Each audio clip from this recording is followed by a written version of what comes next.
Hello, I'm Harley Schlanger from the Schiller Institute. Joining me today will be a man who is known to many of you from his appearances recently at Schiller Institute events, his long career in the military, and as a political leader in Virginia. It's Richard Black, who has had a very distinguished career.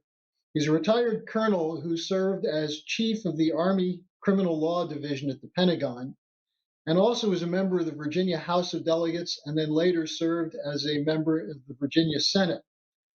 He's addressed several Schiller Institute events before. His pre-election warning before the 2020 election of the danger of the possibility of a military coup alerted many people to that, and the video of that went viral, and I think it did a lot to make sure that there was no funny business involving some renegades in the U.S. military. Today he's joining me to speak about U.S. policy towards Syria.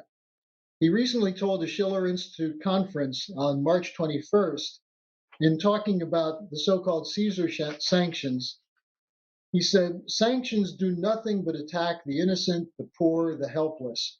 They are the most cruel and barbaric type of warfare we can wage." So, Colonel Black, welcome to our discussion today. Thank you very much. It's good to be with you. Let me just start by asking you, as one who's visited Syria, who's been involved in policy discussions on what to do about the problems there, you've been a critic of U.S. policy there and in the region. What's your assessment of the present situation there in the context of these so-called Caesar sanctions that were initiated by Pompeo and passed almost unanimously in the Congress?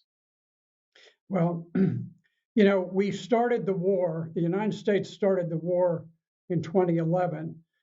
We sent CIA agents, special operatives, and they went to coordinate and lead the efforts of the Al-Qaeda-linked terrorists who were attacking Syria at that time, attacking the legitimate government. They were sworn to behead all of the Christians, the Alawi, the Shia Muslims, but particularly with a focus on the Christians, killing them, selling their daughters, their wives at slave markets. The United States became implacable allies. We have been unwavering supporters of Al Qaeda since then. Remarkably, this is the group that brought down the Twin Towers and the Pentagon on 9/11. And here, just 10 years after the national trauma of losing 3,000 people to the biggest terrorist attack in history, we were fully aligned and sending Central Intelligence Agency to lead Al Qaeda in an attempt to take over from the legitimate government of Syria. So, yes, I got very involved in it back in 2011, actually before the war began, because I was curious what were we doing in Libya, because we were overthrowing the government of Libya, which had been a close U.S. ally up to that point. And I realized that what we were doing is we were looting their tremendous stores of weapons and shipping them over to Syria to supply the terrorists there. And that's what really got me involved because, I've shed blood for this country on the battlefield, and somehow the idea that we were allied with Al Qaeda was shocking. And I've studied it intensely since then and have never found any suggestion to the contrary. To this very day, we support Al Qaeda, and we have gradually moved from the point where we recognize that the people of Syria totally rejected all of the terrorists that we put forward. And eventually they rose up behind President Bashar al-Assad and the Syrian army, and they were able to force the hand of the terrorists and drive them from the country. And they would have completely purged Syria of the terrorists were it not for the fact that the U.S. Went in and physically put boots on the ground. You may recall President Obama perhaps 20, 30, 50 times saying we will have no boots on the ground. At the very moment that he was saying that, we were making the plans to put boots on the ground, and we now have a significant force that occupies northern Syria. There's no political legitimacy to it, but US and Turkish forces have occupied the northern part. This is the northern part of Syria is very special because it is the breadbasket for all of Syria. The vast bulk of the wheat produced to feed the Syrian nation is produced there. We deliberately have cut that off. Most of the oil and natural gas is also produced there. And we have, by occupying that area, we have seized the oil and natural gas, and we're giving it to U.S. companies and especially to groups that are using it to hold control. We have a Kurdish minority, and we use that minority as our allies to basically to rob the entire nation of its wheat and its fuel. And that's what we're doing. And even that was not sufficient to bring down the government. We've never shifted our objective, which is to bring down the government and to install an Islamic extremist government that will behead the Christians, the Alawites, the Shia, and the moderate Sunnis. That's our objective. And now this Caesar Civilian Protection Act has been introduced in the Congress and passed with very little debate or dissension. And the purpose of this is to create famine and destitution within Syria and to prevent them from rebuilding after 10 years of war that we have imposed on them. So right now we're creating famine, death, destruction. We have blockaded the Syrians from receiving medical supplies. I saw this back as early as 2016 when I visited hospitals there, and over and over they told me about the fact that they could not receive prosthetic devices for people injured by the landmines we've planted, and additionally they can't receive cancer medications. So for a woman who has breast cancer in Syria, she simply dies of it. And this is very treatable. My own wife, I've experienced this within the last year. There's a tremendous advance in the ability to treat breast cancer, thankfully. But the United States deliberately, intentionally prevents Syrian women from receiving breast cancer medication. And it is remarkable how cruel and savage U.S. policy is. And the members of Congress seem, so many of them, just totally oblivious. And they don't care, and they don't understand. They don't know what they're doing. But they go in and they take away the ability of a country to use its own currency. They support naval blockades of countries that have never done anything to us. Never the first hostile act towards the United States and then we create famine and starvation. We have small children starving, and Well, Senator, Americans as seem you to know, be just fine with as it. you know, this has been a bipartisan policy. Both parties, Secretary of State Pompeo is the one who initiated the Caesar sanctions. Current Secretary of State Blinken, who criticized the Obama administration for not doing more to overthrow Assad, is a strong supporter of these sanctions. So here's a question I have for you on this. You know that in the 2016 campaign, Donald Trump ran as an opponent to these endless wars, and he pledged to end them. He was opposed by members of both parties in his efforts to do it. But the American people voted for Trump because I think the American people want to get out of these wars. What is the goal of the war hawks then who keep these wars going? Those in the foreign policy and the defense and security establishment, are they just ignorant, or is there a bigger intent to this? In your thoughts? I think there's a larger intent.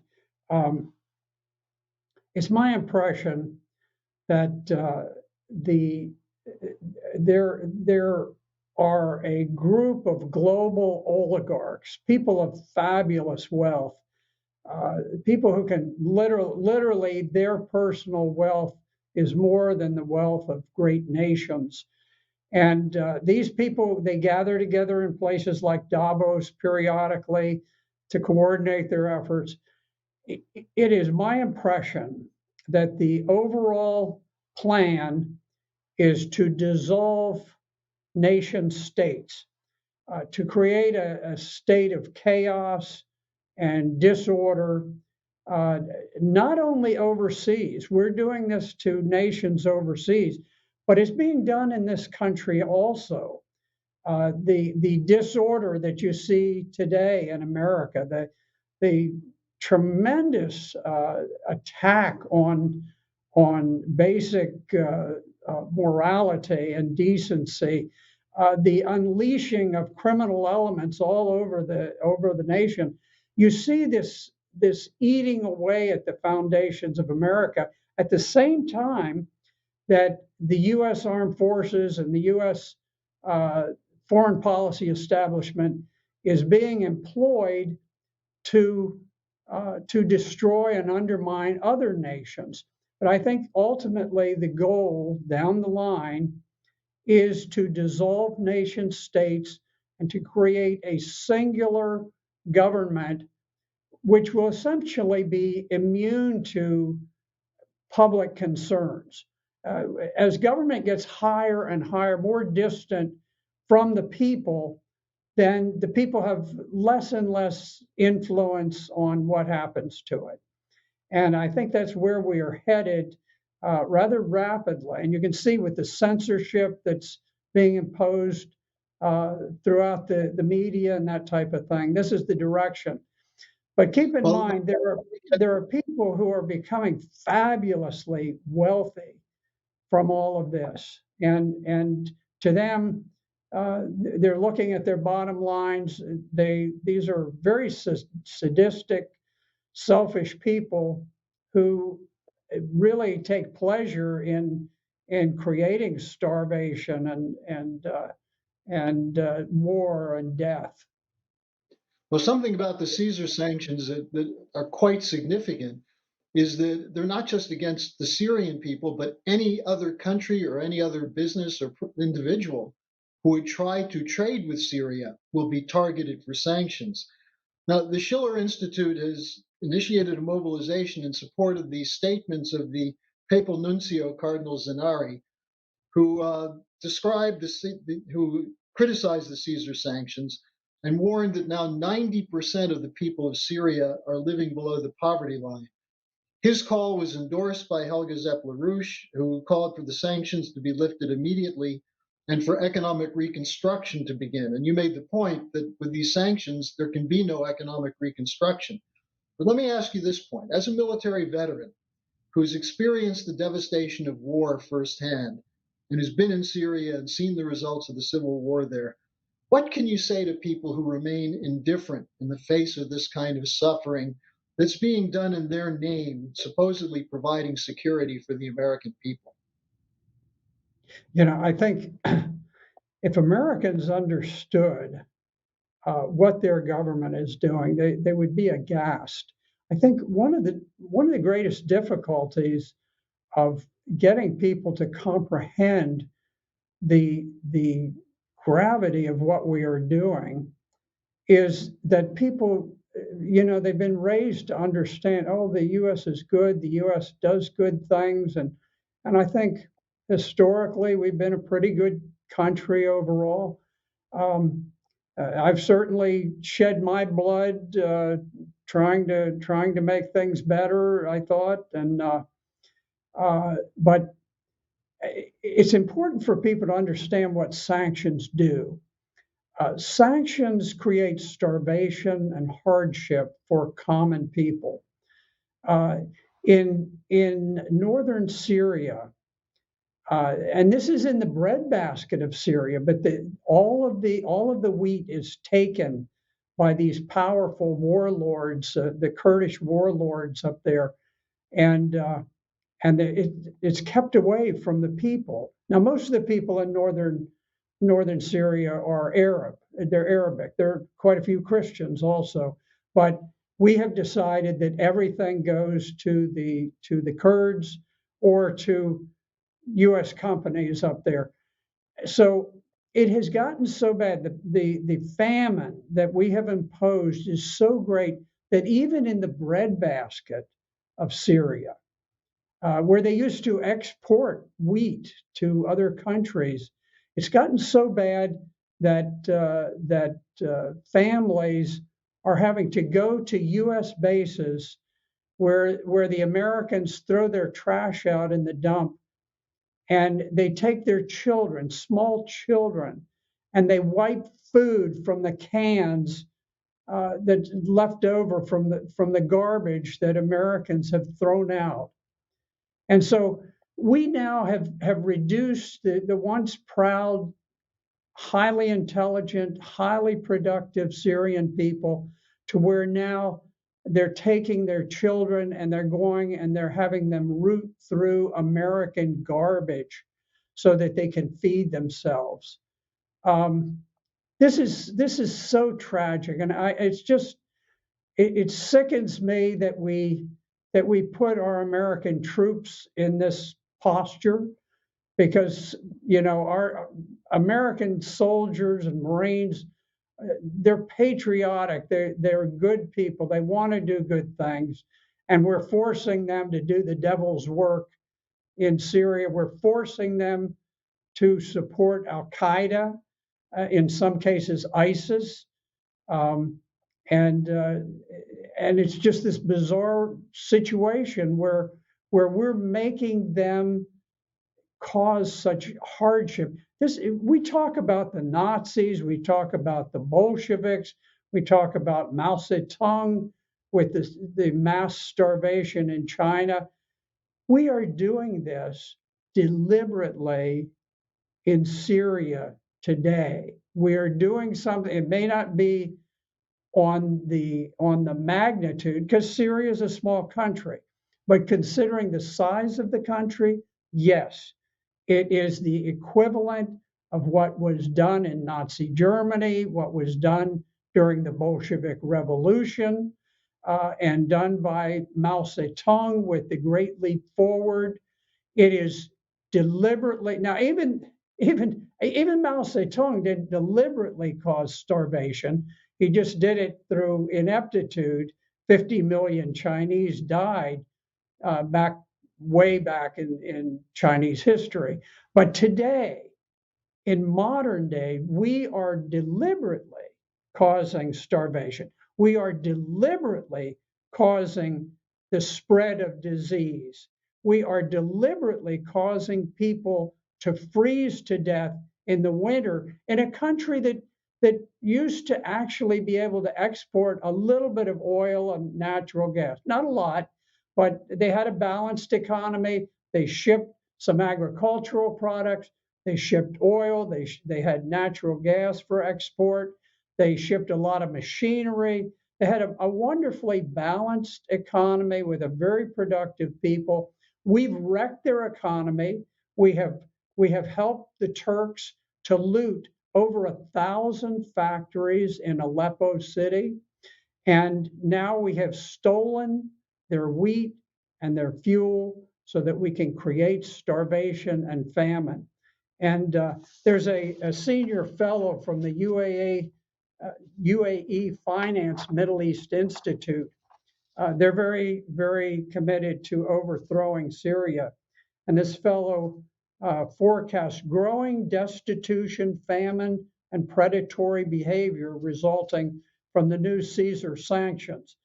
And he says he sees human suffering as an opportunity for the US to achieve regime change. So we can't convince the Syrians to accept a radical Islamic government that is devoted to beheading so many Syrian civilians. And so instead, because they won't accept this from us, we're saying, okay, let's create enough suffering, famine, starvation, to where people will simply be forced to kneel before the US and comply with what we're trying to do. It is despicable. I am ashamed of what we are doing. It is not the America that I grew up in. But that's exactly what you just described is exactly what James Jeffrey, the former envoy of the administration to Syria, said was the intention, to use the sanctions as a form of regime change. But just the final question I have for you, and look, I fully agree with you. This is a horrible tragedy. And I commend you for speaking out in spite of the general lack of awareness in the country and also the hostility to even thinking about these things.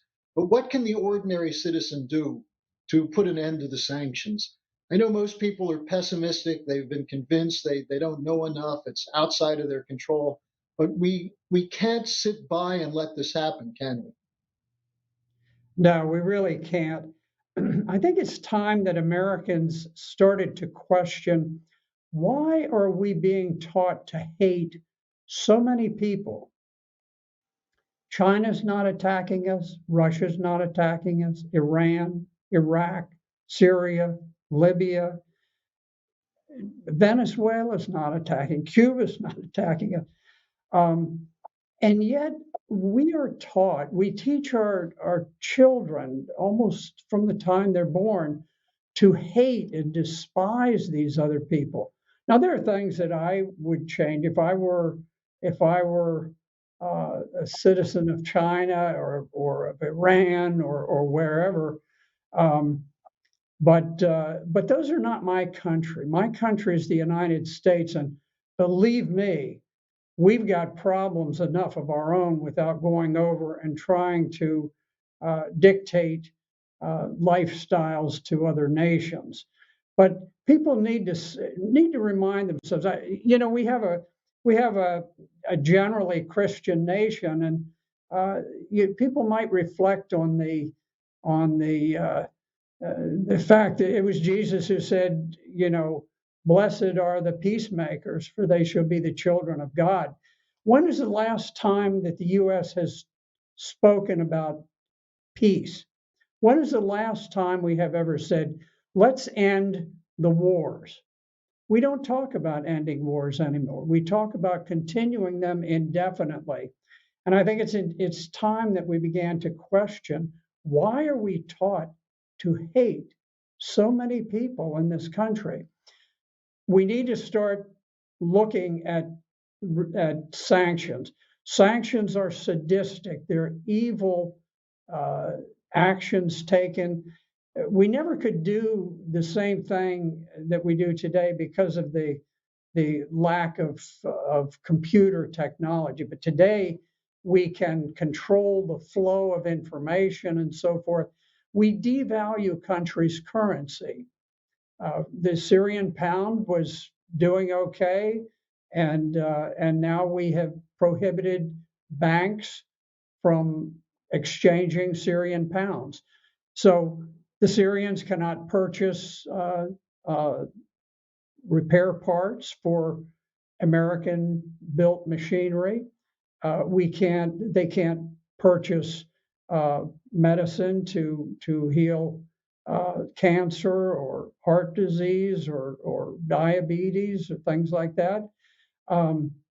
And we prohibit the importation of food and fuel to Syria.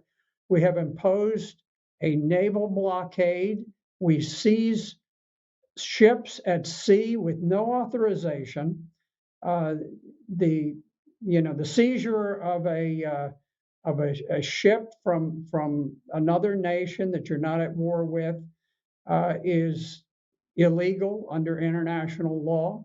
And because it's illegal, if you don't have a declared war against the nation whose shipping you're seizing, then the seizure is an act of piracy. And the United States is actively engaging in piracy against oil ships that are sent by Iran and other countries to supply the Syrian nation.